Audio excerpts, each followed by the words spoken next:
ഒരു second class യാത്ര എന്ന ചിത്രത്തിലൂടെ മലയാള സിനിമയിലേക്ക് കടന്നു വന്ന നടിയാണ് അപർണ ബാലമുരളി. മലയാളത്തിന് പുറമെ തമിഴിലേക്കും ചേക്കേറിയ അപർണയെ കാത്തിരിക്കുന്നത് ദേശീയ പുരസ്കാരമാണ്. സുരറൈ പോട്രേ എന്ന ചിത്രത്തിലെ അഭിനയത്തിനാണ് അപർണയ്ക്ക് മികച്ച നടിക്കുള്ള ദേശീയ ചലച്ചിത്ര അവാർഡ് ലഭിച്ചത്. രുതിരം എന്ന സിനിമയാണ് അപർണയുടേതായി പുറത്തിറങ്ങിയ അവസാന ചിത്രം. ഇപ്പോൾ ഇഷ്ടതാരത്തെക്കുറിച്ച് സംസാരിക്കുകയാണ് അപർണ ബാലമുരളി.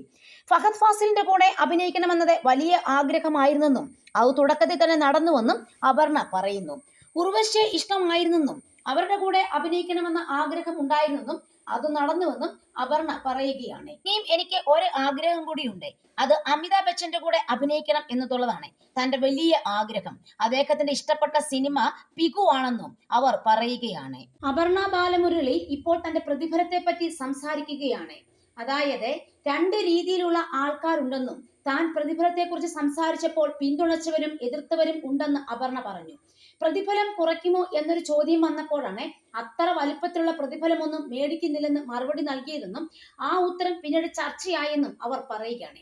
പിന്നീട് അതിനെക്കുറിച്ച് കൂടുതൽ സംസാരിക്കേണ്ടി വന്നുവെന്നും താൻ പറഞ്ഞതിലെ ആശയം ഭൂരിഭാഗം പേർക്കും അന്ന് മനസ്സിലായെന്നും നടി പറഞ്ഞു. എന്തുകൊണ്ട് അങ്ങനെ പറഞ്ഞുവെന്ന് പലർക്കും വിശദീകരിച്ചു കൊടുത്തെന്നും പറയുന്ന കാര്യത്തിൽ നീതി